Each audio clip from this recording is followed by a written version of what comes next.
We are back. New York City baseball. Past, present, and future. I'm Ralph Tyko. My co-hosts, Alan Blumpkin and Marty Rose, are both on assignment at the same time.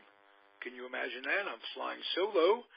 Well, I would be, but I've got a return guest. Matty Silverman.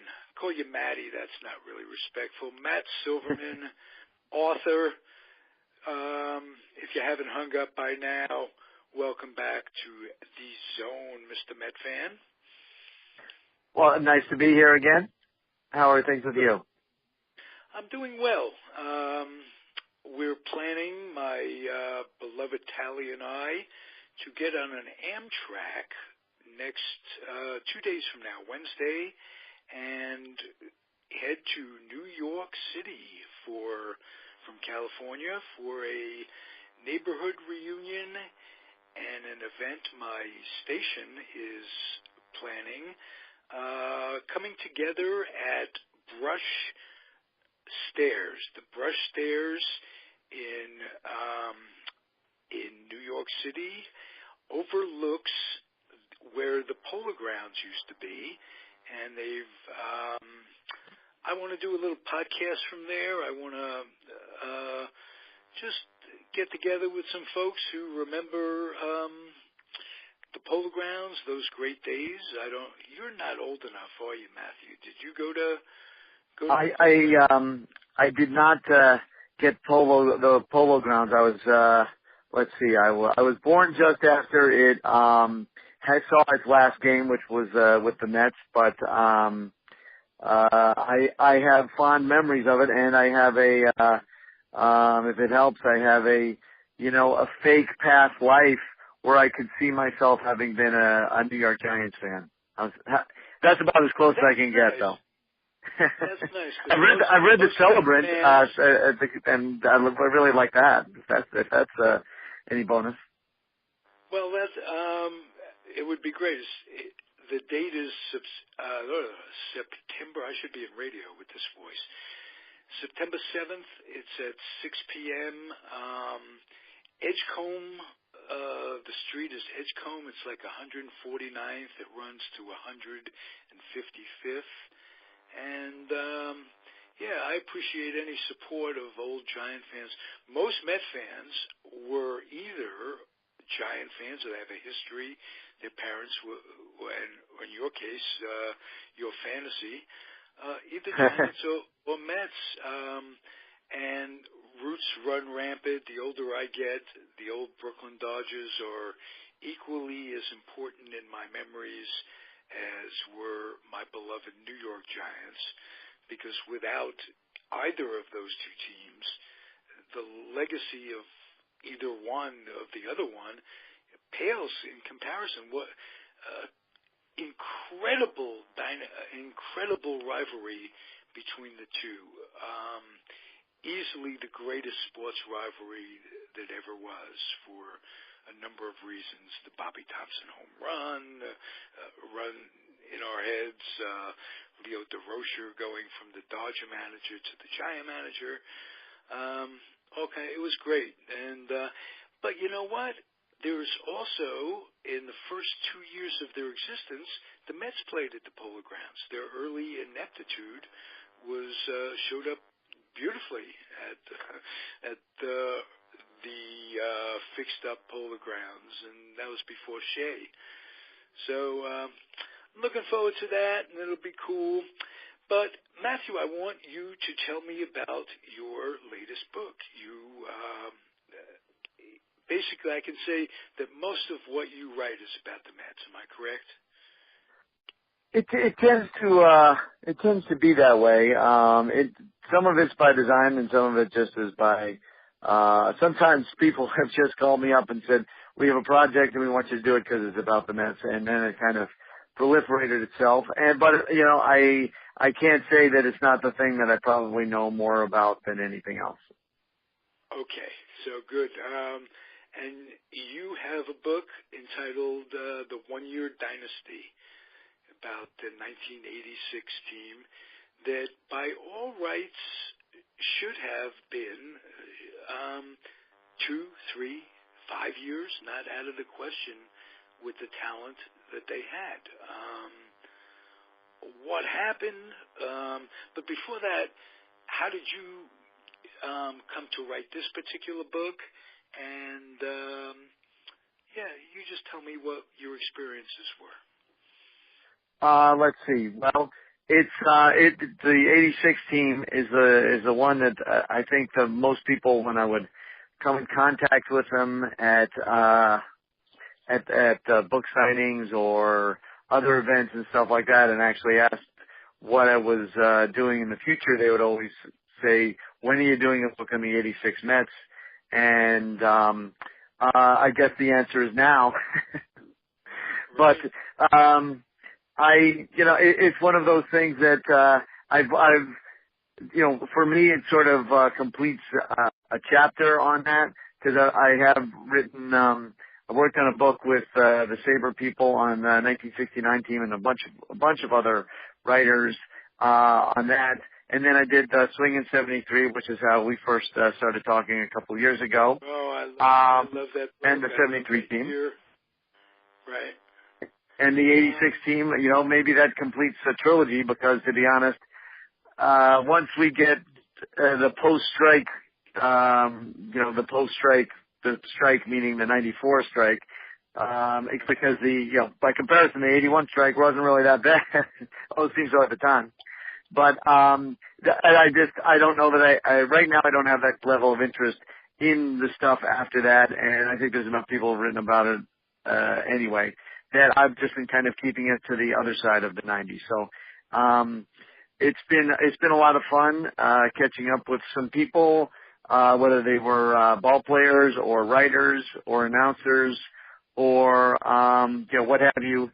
In the or even we talked to a couple of TV sports anchor people as well. A lot of that trying to just get people to explain a little more and to give some kind of that I'm not making this up, that the Mets were at one point the most popular team in New York, in not just baseball but in everything. And 1986 was definitely the apex of that. Absolutely that. There was a book written by Perlman, The Worst Team Won, or this, that, and the other thing. How does your... The Bad Guys one. The Bad Guys one, I'm sorry. Yes, I actually talked to him for the book, too. And to be honest, why I hadn't done it before was his book was one of the reasons, because he really hit the ball out of the park. But, I think that book came out about 18 years ago, something like that. Right. So it's time. And, but it was as a fan, it was his writings were incredibly depressing to me as an original Met fan, as a human being. There were some characters, but they were tough. I think that cocaine basically took over, not just in baseball, but societally. And in this case, I don't think it was for the best. Just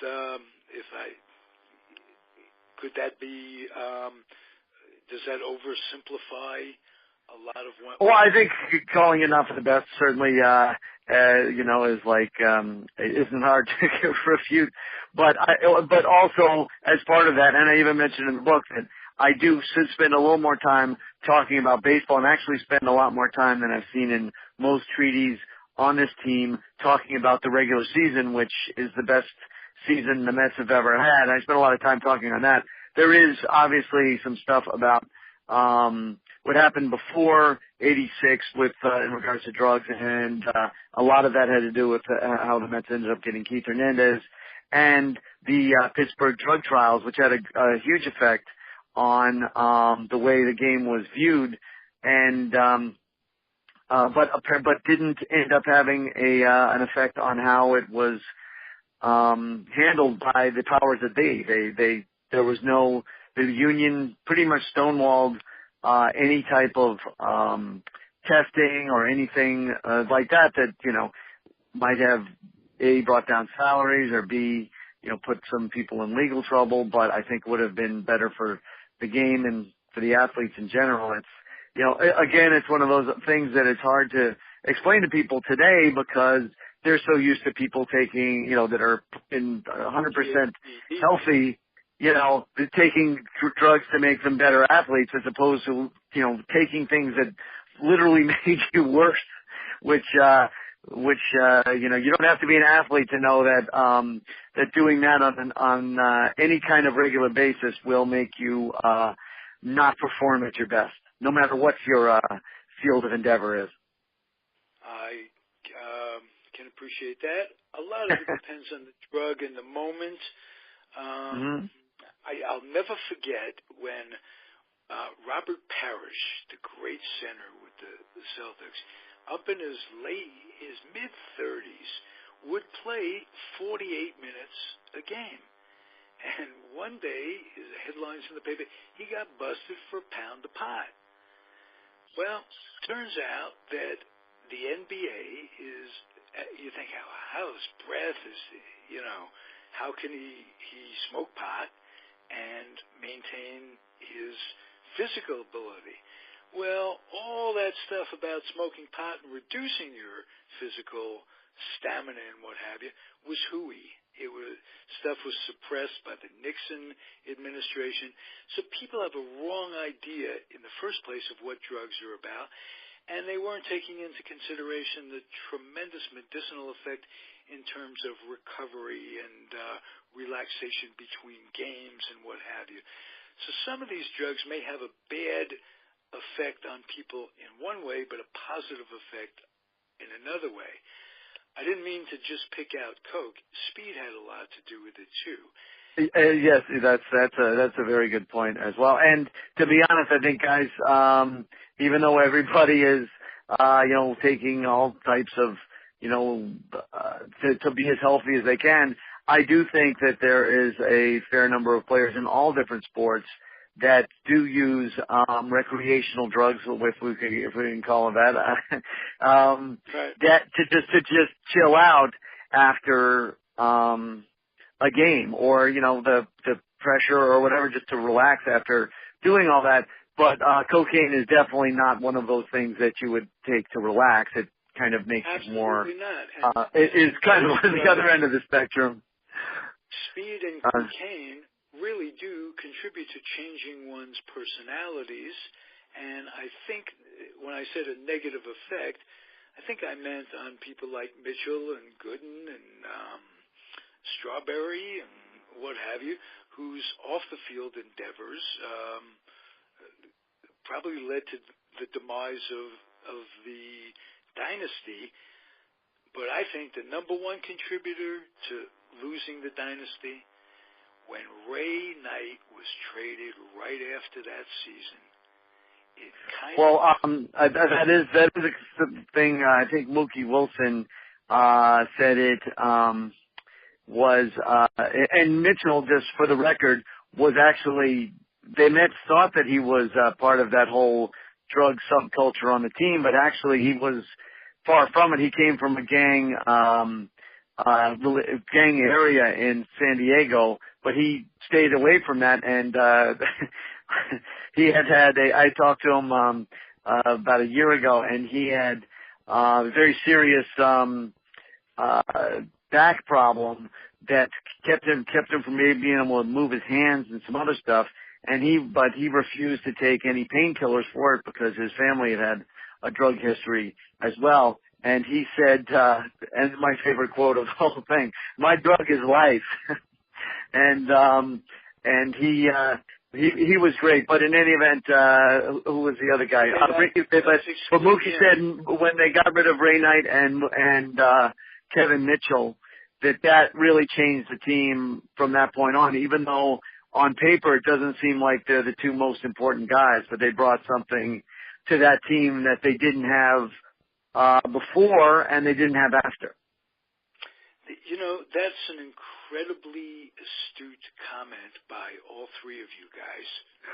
you to quote it and to bring it out there, and those two to recognize it. It isn't just stats. That it's not rotisserie league that we play. We're talking about human beings things. And they went through a war together and won a war. They were champions. Those guys live with each other for 8 months a year, see each other more than they see family, hang with each other, fight with each other, make up with each other, fight with the other teams. And you take two of the most indispensable parts along those lines, stats notwithstanding, along those lines. I don't understand that. You can, and also those two guys were of the four biggest at bats in Mets history during Game 6 against the Red Sox. You had Gary Carter, you had the Hall of Famer, you had Ray Knight, sort of he was better than a journeyman, but that might be the category that he fits into. And you have Mitchell, who was kind of the rookie jack of all trades, would go on to be an MVP. And then the last guy you had was Mookie, who was sort of the holdover of those really bad Mets teams from the early 80s. Right. And deep, were they ever deep? They had Danny Heap coming off the bench. Very, very solid in the infield. And Hojo on the bench. And actually he was one of the reasons they did let Knight go, is because they had him sort of waiting in the wings. But one of the things that also is kind of forgotten is that because it was like during the whole collusion era, one of the reasons that is attributed, or at least I attribute in the book to Knight leaving, is he took very personally the Mets not giving him a multi-year offer.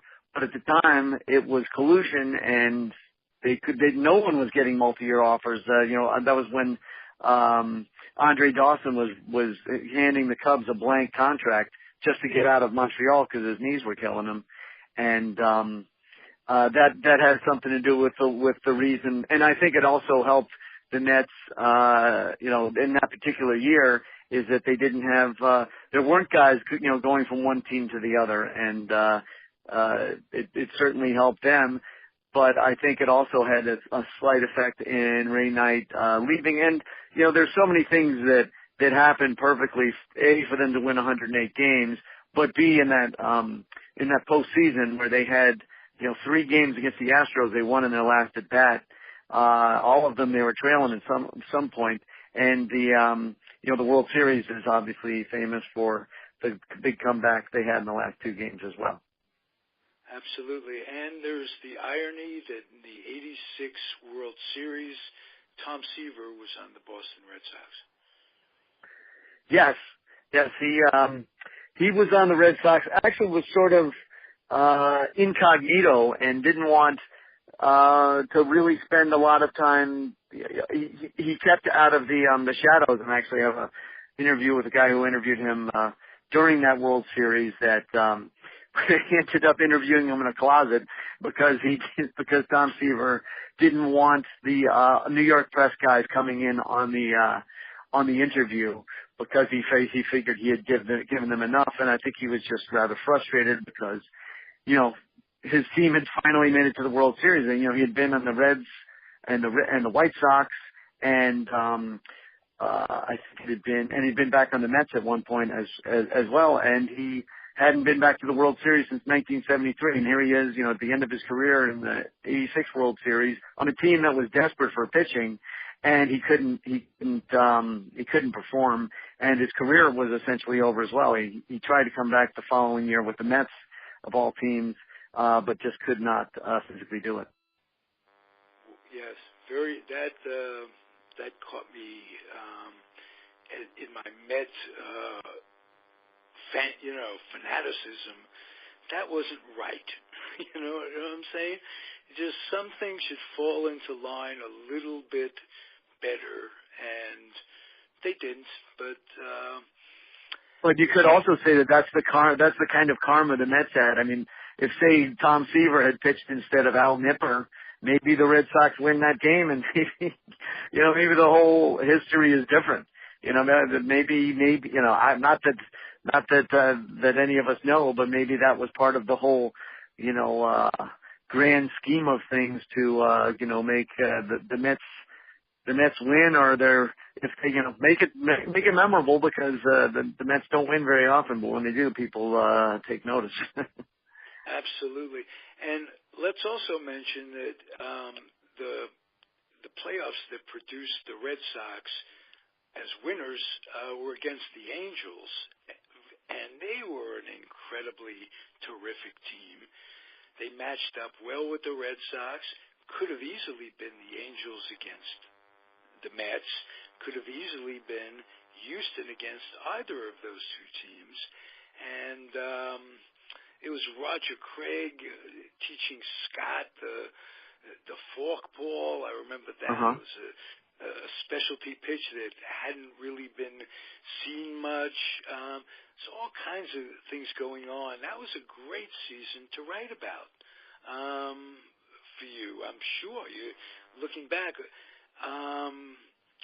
anything you, and I ask every author that comes on here, anything in the book that you're sorry you put in, or anything in the book that, looking back, you wish you would have put in? Well, there's always things that you wish you had gotten in. It happens because I try and filter in little things about about the time period, because when people are reading about stuff like that, I try to put some stuff in there, stuff that I wish that I had put in. Let's see. I try. I write a bunch of different stuff, and some of it I just don't end up using. What's that? I was just saying, not the stuff that you wish you hadn't put in, but maybe stuff that you wish you would have presented it in a different manner a little bit. Anything that way that you say, well, I could have explained it a little better. You look back, you read it. I'm just thinking, from every time I do an interview, I hang up, I think, wow, I should have asked this, should have asked that. Well, I have to say that I did it's sort of in three parts, where the lead up to the postseason had its own section. There was a whole section on the regular season, and then at the end there was a part on the what happened to the team after '86, and that got really complicated because of what the Mets did last year, getting to the World Series and coming within a couple of plays you would expect kids in Little League to make from beating the Royals in a couple of games. And it was rather damning at the original version I had written of it on the whole way that the team had been run since then. And I really had to go back and soften it. And if they had won, I don't even know if that section, I might have had to kill an entire chapter. But as it turned out, and there was a lot of other things going on at the time, it was really kind of, so there's probably something in there that I wished I'd thought through better, but I don't think, but I think it all came out pretty well. I have to admit, in Swinging 73, the exact same thing happened, because I spent time in Oakland, and I also, portrayed the A's organization as sort of poorly run, not necessarily poorly run, but they were going nowhere. And of course, that was the year that they came back in September themselves and ended up getting, I think they won the division title and just got knocked out by the Tigers.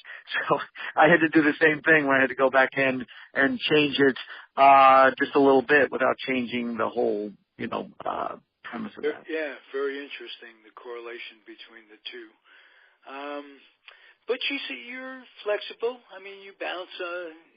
You gotta be flexible. I love when the team, actually I think I at one point I even looked in the mirror and said, mess up the end of my book during that playoff run. But they messed it up a little bit, but not as much as I wish they could have. Right, looking at it from both ways. Brings us to the future. Things change with the Mets on a weekly basis with the present Mets. they are now in a position where they don't look all that bad. If Bruce comes around a little bit, they could be in good shape. Do you have any thoughts on what's going on now? Well, I was going to say it changes on a daily basis because over the weekend they looked really good and won 6 out of 7, and then yesterday, it being Sunday, against the Phillies, who are the Pete McCannon had said, manager of the Phillies had said the team was embarrassing the previous day after the Mets beat them 12-1, and then the following day the Mets get a good pitching outing out of this guy Gieselman, I think is how they say him. And they look at, but Cabrera, is it Francisco Cabrera? Yeah, it's Francisco Cabrera.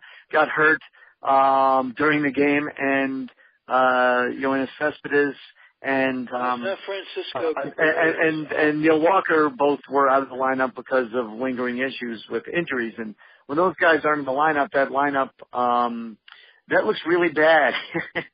So they do, it does change on a daily basis, and especially Jay Bruce. I thought, I give the Mets credit for bringing him over because they really liked Dilson Herrera, although my feeling was if they liked him so much, why the heck wasn't he playing on a team that couldn't hit?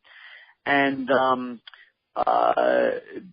because when you have pitching, like the Mets have, you really can't say, well, we'll just do it next year, because these guys are ticking in two different ways. One way they're ticking, you never know if they're going to get injured and their whole career may be compromised, or their major league time is ticking, which means at one point they'll each be making $15 to $20 million, which the way these guys look isn't a crazy number to throw out there. And that they did go for it, and getting Jay Bruce, who at the time was leading the league in home runs and runs batted in, certainly is going for it. But he's just had a tough. I'll give him a tough start in New York, but it'd be really nice if he could start moving it along right about now. Yes, and now's the time too. That would be the time. Now, Granderson's been horrible. They've been snake bit by injuries. Lagares being out hurts. Reyes, the pickup, has been terrific. He's provided us a spark, and he can still move over to shortstop when Struble Cabrera. Struble, thank you. Yes. All Francisco right. Cabrera is another infielder from another time. I'm correcting the Maven. It's come to this. God bless us both. Yeah, but how do you forget a name like Struble? That's I'm having a brain cramp. Name you gotta love to say, if for nothing else. That's why I got into podcasting. Struble motivated me. Not really. Silliness motivated me. In any event, again, Reyes doing the job. Flores is a kind of guy you like to have on the bench. Let's just put it that way. For situations like this, Walker going out, you could put him over. You could slide him over to third at times. And they use Kelly Johnson a lot too. He actually had a pinch hit grand slam the other day. And but I always wish they would play Wilmer more. Yes. And got to give Loney a lot of credit. He stepped in. Yeah. He's no power hitter, but there are times he'll muscle up occasionally, and he's gap to gap, and I like that. He's a solid guy. And he's a left-handed batter that will hit the ball to left field, which is nice because nowadays it's almost like I guess a spitting contest. It wasn't the first type of contest that came to mind, but this whole thing where half the infield is empty, and these guys are insisting on pulling the ball. Whereas, there's a reason that they didn't do shifts long ago, because in most other eras, any idiot would have gone up there and bunted the ball enough times where they stopped doing it. But nowadays, it just doesn't happen. Gave it to the shift. Even Ted Williams bunted in the shift, against the shift. Oh, did he really? I didn't think He did. He did one. He did. Well, they only really used it. I think Lou Boudreau did it for the Indians, and then the Cardinals did it in a '46 World Series. But he did have a bunt base hit. He didn't do it all the time because he was awfully stubborn in his own way. But he could hit his way out of a shift like that. But there's not many Ted Williams out there now. No, despite what they're getting paid. Shifting has really come into vogue. So much so they're thinking of legislating against it, changing the rules against it. I don't know how you could do that.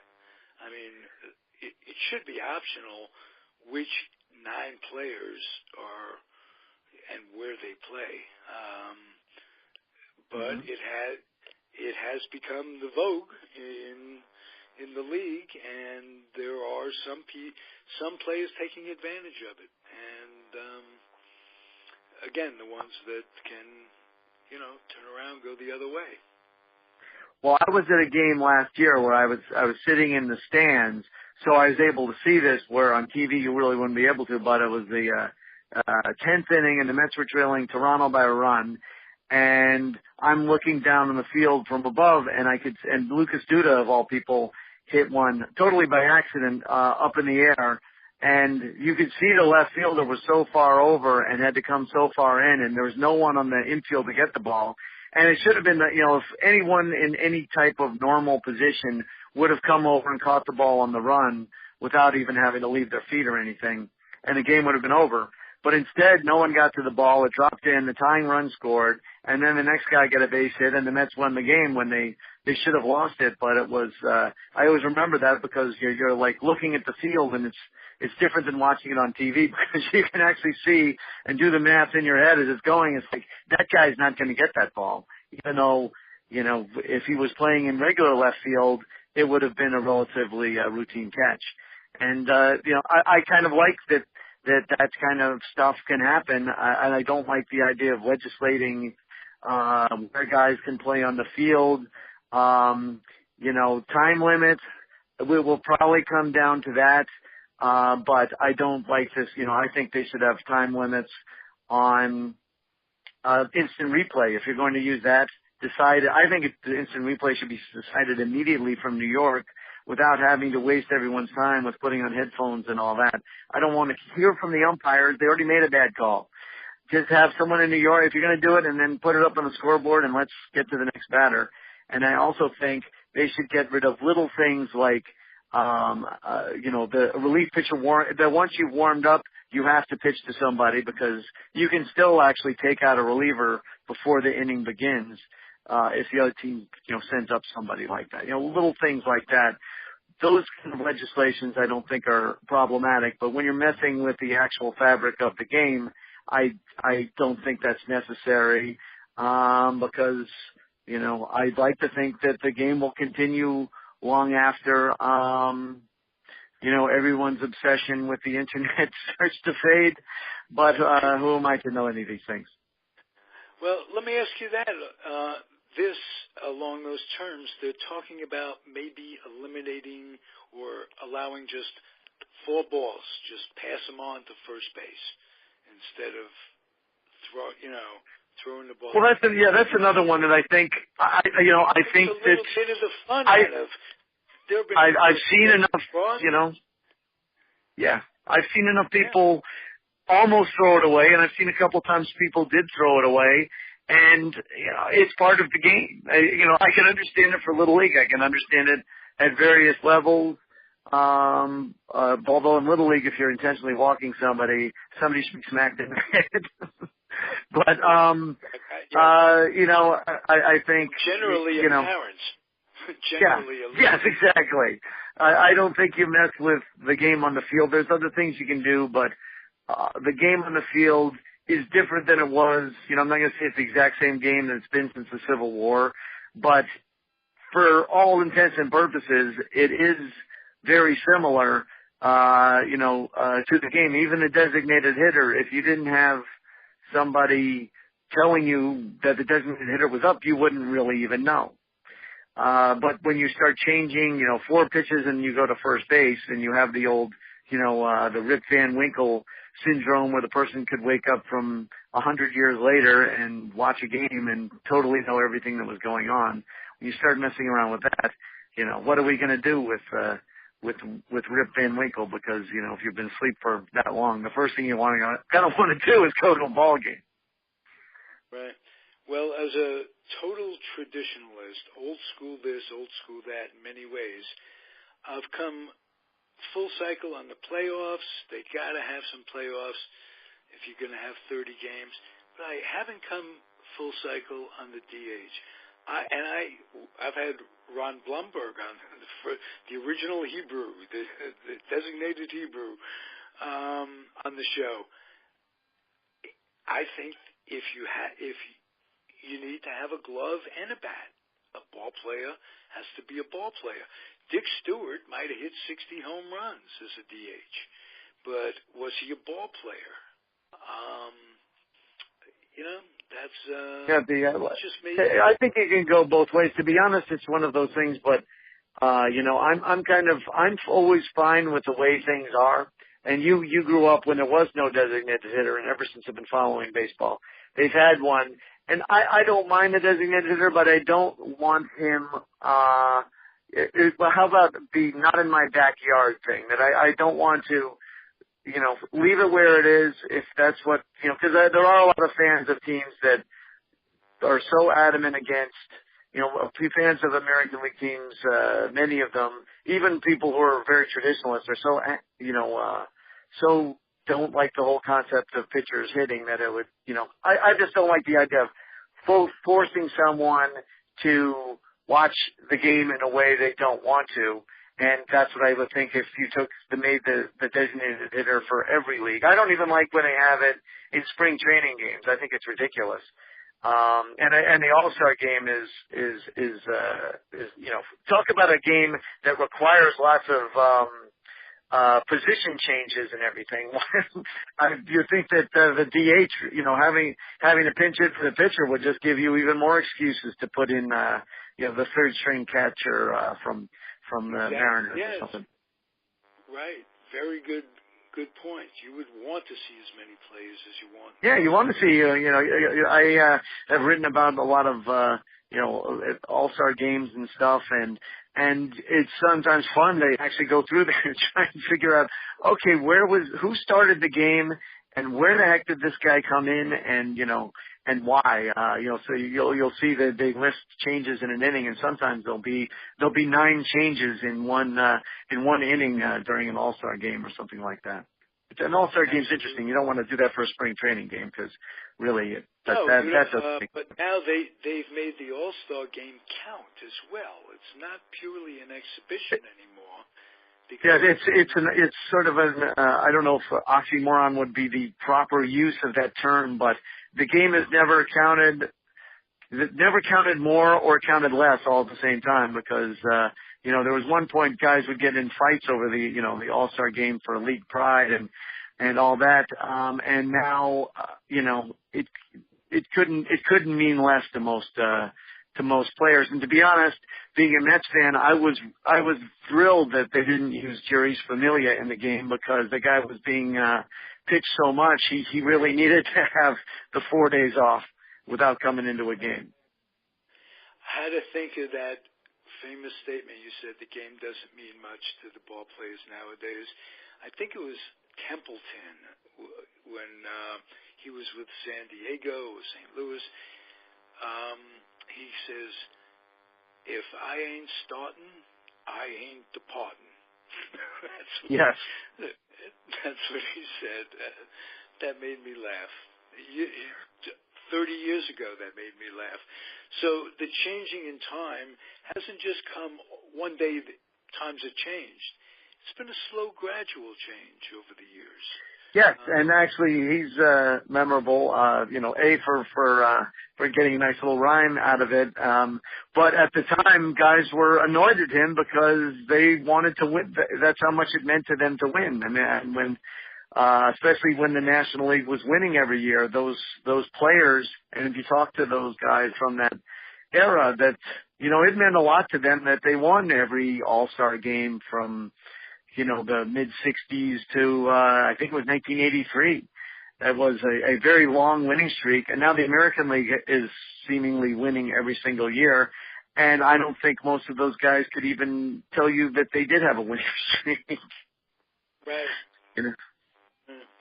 Well, you're not going to see Ray Fosse, the likes of Ray Fosse, get bowled over again in an All-Star game.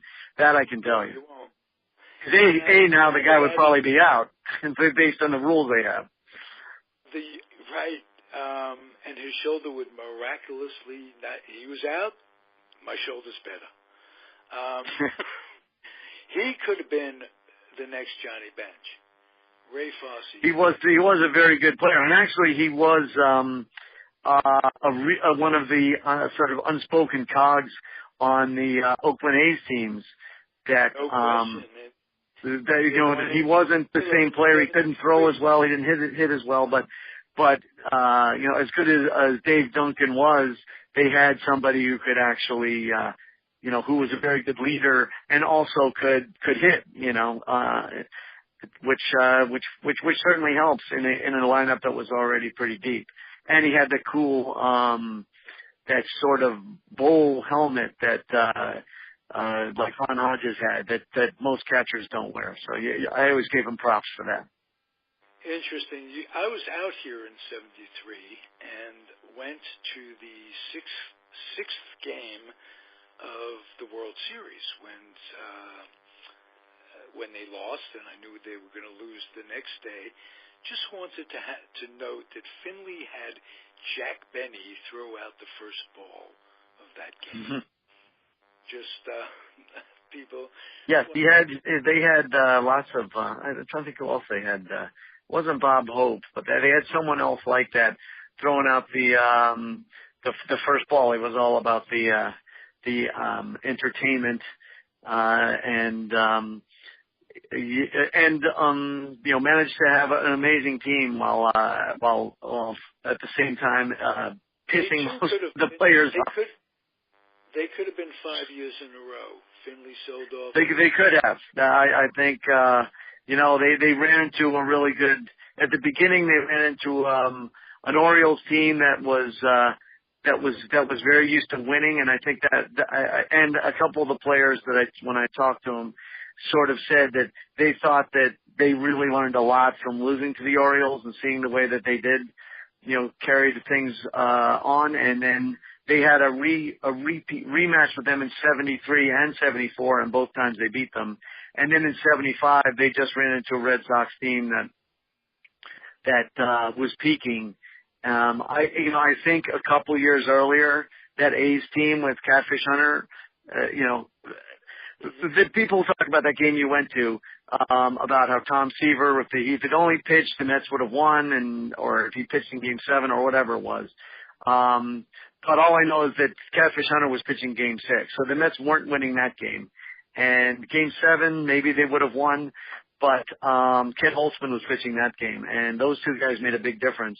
And by '75, the A's only pitched, and this is hard to even fathom now, they pitched two pitchers in 3-game series. So I think Ken Holtzman pitched twice in that series, and Vida Blue pitched the other game.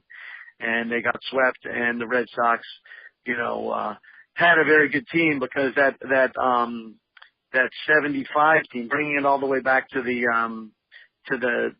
Mets, is the only team other than since 1910 in the National League to have won 108 games, and that's still the best team the best lineup that I've ever seen. That '75 Reds lineup. And if you threw a DH in and you put Dan Dreesen in there, they got even better. You had Griffey going. You had Dreesen. It was just a good ball. And Tony Perez and Johnny Bench. You had like 5 guys on that team who were the best at their position. Right. They were a virtual all-star team. Sparky Anderson, do you know anything? Can you give me some indication to him, his personality? He managed teams in both leagues. He won in both leagues. And his last few years were a little strange. he died. Was he going through dementia, or what was it? He got very little. Yeah, that is what they said, that his last few years he suffered from dementia, and he was an amazing manager, and won 1,000 games with in both leagues, because now he's remembered for having done managed the Reds, but he was unceremoniously fired. The only one I can think of, off the top of my head, who didn't manage the Yankees. I'll use that as an exception, because they had no number of people who deserved better fate. They got fired.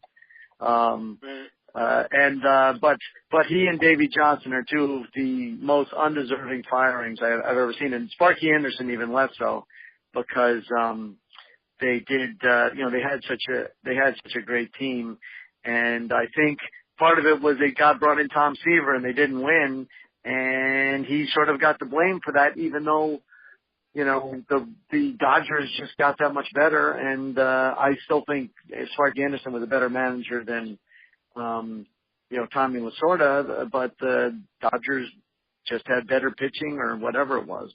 And that was a tough division. Yeah.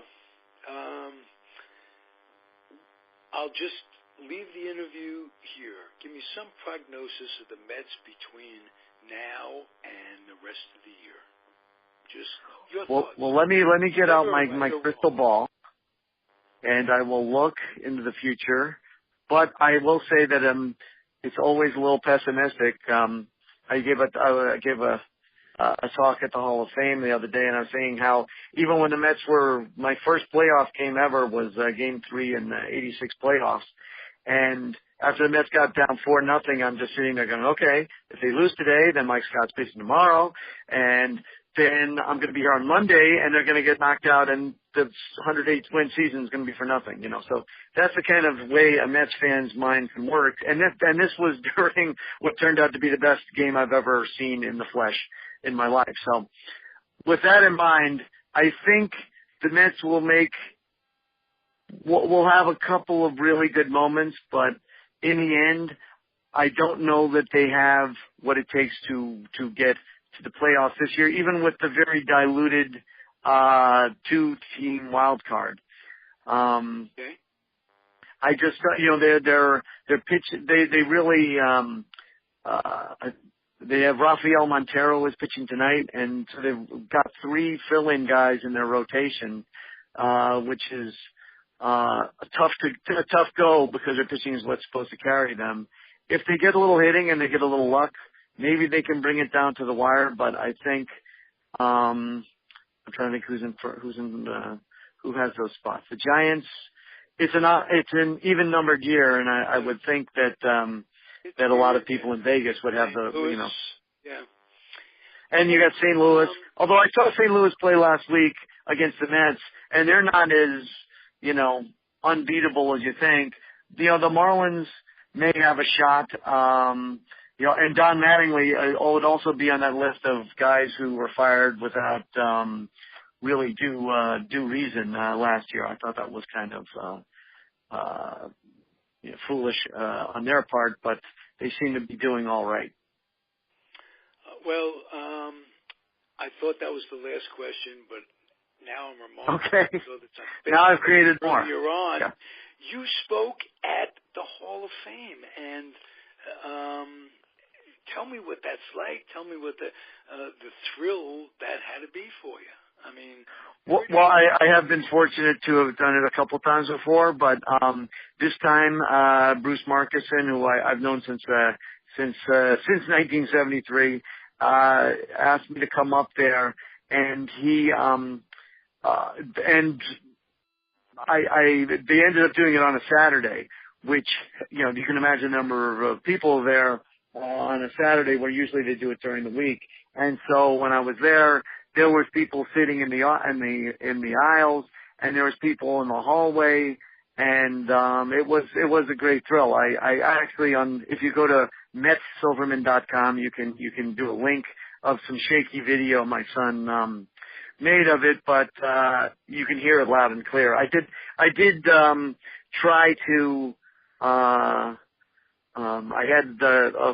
read a small section of the book that had Vin Scully and Bob Murphy's calls on it, and I may have overreached and tried. And rather than me imitate them, I actually used technology to try and get them in there. And while standing up, it didn't come out as well as it did otherwise. Other than that, it was fantastic. It was a great day. And actually, I do some work for the Tri-City Valley Cats, the Troy, New York team for the Houston Astros. So I went straight from there to a minor league game that night. So full baseball day. Nice. Next time it was a great talk minor league ball, because I love the minors. I was the Tops rep in the Northwest League and the California League in the 80s and 90s, and I got to experience a lot of the minor league ambiance, if you will, and it's wonderful. And can't wait to have you back. We'll talk minor league ball. Okay, I'm not an expert, but I am a fan. That's all. Hey, and you have passion. Yeah, that's all it's about, as far as I'm concerned. A fan with passion is great. Thank you, sir. I appreciate it. All right. I appreciate it too. Thanks so much. All right, we'll talk again real soon. Everybody out there, I implore you to just keep on keeping on. See you next time. All right. Bye. Okay.